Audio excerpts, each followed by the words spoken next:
Good morning, everybody. Happy Monday.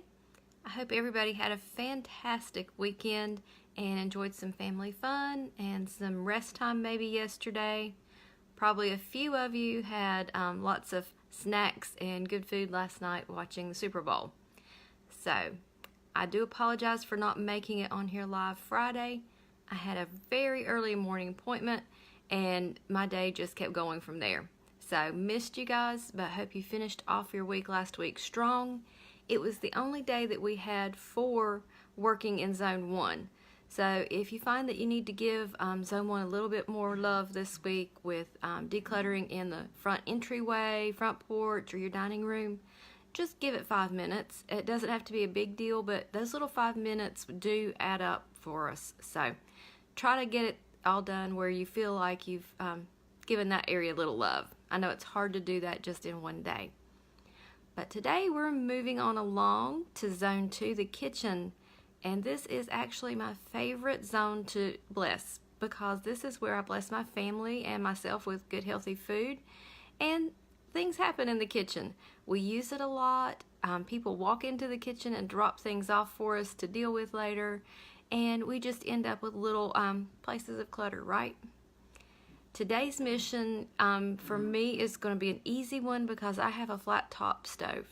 And that means I don't have a lot of nooks and crannies to clean. And we do keep it wiped regularly because if you don't, then you get that burn smell when you use it.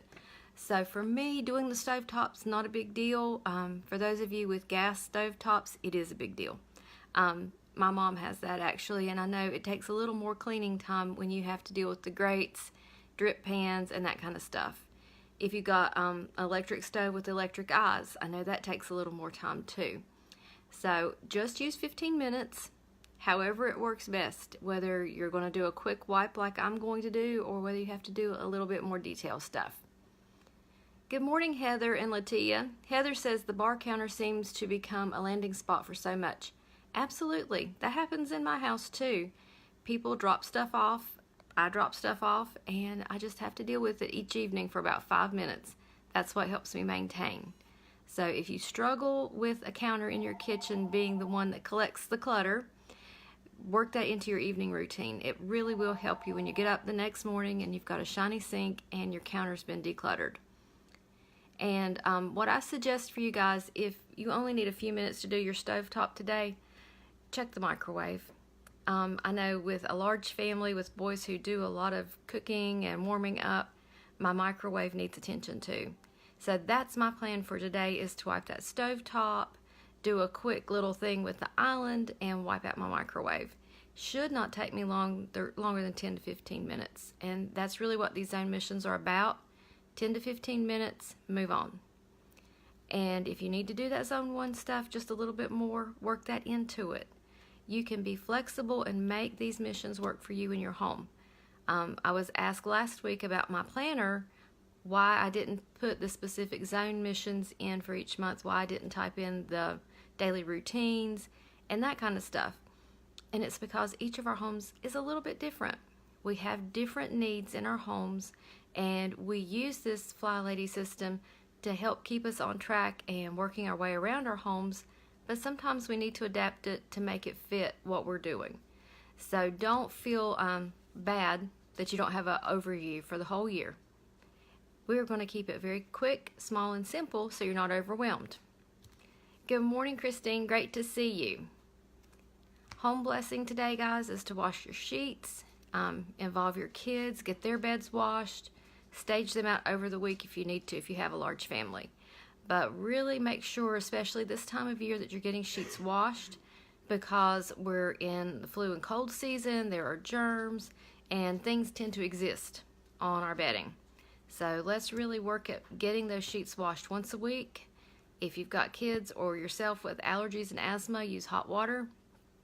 That releases those dust mites, guys. Cold water does not release them. What releases those dust mites from your sheets is going to be using hot water. So if you're not using hot water, let's try it if you have that ability. I know some of you don't have hot water hooked up to your washers. That's okay.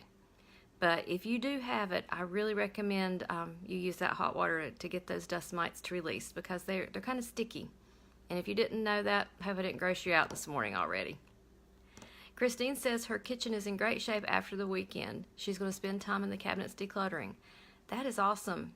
I did that last year with our kitchen renovation, and we've maintained. There have been a few things that have moved back to their former locations because it was just messing with too many people's little systems that I moved stuff around when I redid my cabinets last year. But, you know, it is what it is. We try to make it work. This morning on the blog, I wrote about your kids when they grow up and they launch out into adulthood. Not all kids are going to be ready for a 4-year college. Not all kids are even going to be ready for a 2-year college. And I wrote about apprenticeships that my kids did. Our daughter did go to community college. The sons have all done apprenticeships for a job that they wanted to do, that they feel that God gifted them with abilities to do, and they enjoy it. So use those high school years to help your kids find what they like to do. In some cases, they're going to find what they don't like to do through a part-time job, through volunteering, through apprenticeship.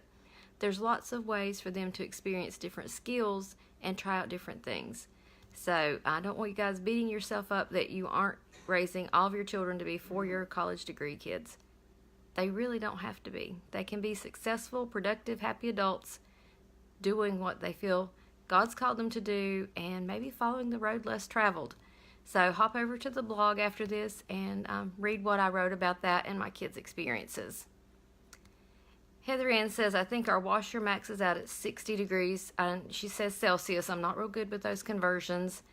And her dryer has an allergy setting. Okay, so you're getting enough heat to your sheets to release those dust mites during the drying cycle.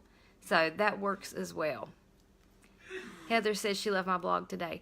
I really tried to share pretty deeply about some things with my kids and our choices. We didn't want our children to go to 4-year college if that's not what they were geared to do, and spend that money on tuition, books, and then end up doing something different anyway. So there was really no point. And we are going to need tradespeople. If you keep up with different things in the news, we have a generation that's retiring. Baby boomers are getting out of a lot of these industries, building industries especially, people who work with plumbing, bricklaying, people who do heating and air, electricians. They're needed. If we don't have these laborers, we won't be building houses, guys.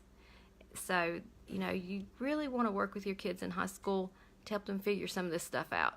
You know, one of ours learned he didn't want to work in the restaurant industry because he washed dishes in a diner for 2 years.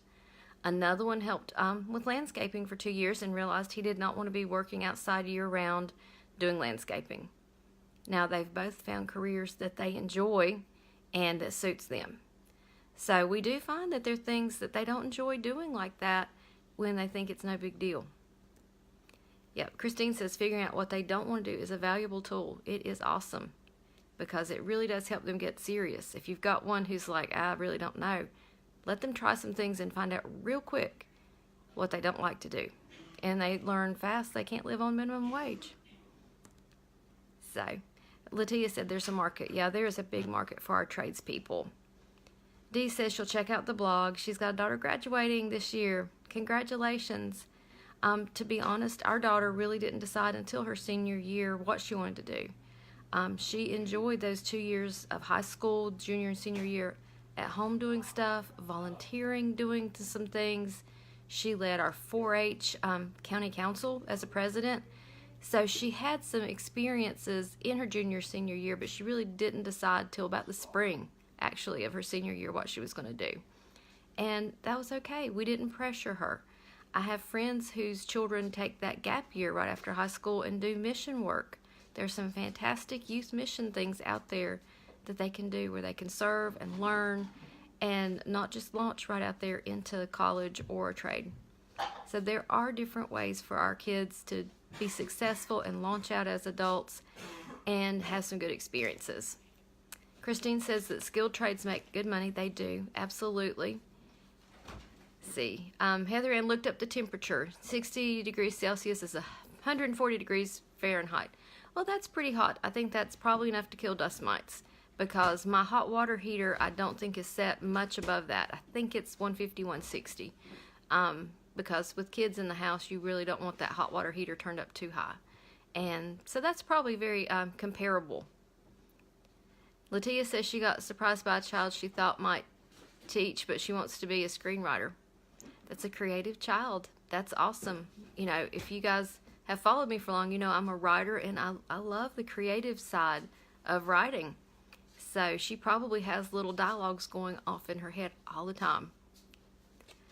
So guys, tell me what's for dinner tonight. We're doing beef stroganoff again. Had a request for the recipe. Basically, it's a Paula Deen one that found online that I like. I don't add mushrooms because we don't all eat mushrooms. And I use a mix for the gravy part. I don't make that from scratch. So it's a pretty easy meal for me to do.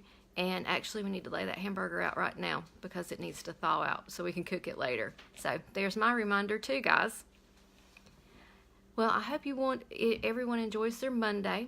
We're going to move on along because it looks like the boys are ready to get into some schoolwork, and I've got some phone calls to make.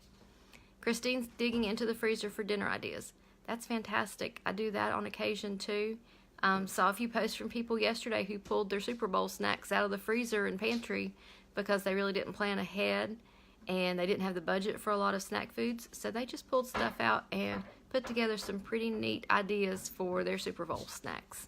So using the freezer and the pantry, guys, it saves you time and money. Have a great Monday. See you guys tomorrow. I don't have any early morning appointments today and tomorrow, so I'm really excited about that. A little bit normal schedule for me around here. But I will talk to you guys. Have fun. Hop on those kitchen missions and make your kitchen shine.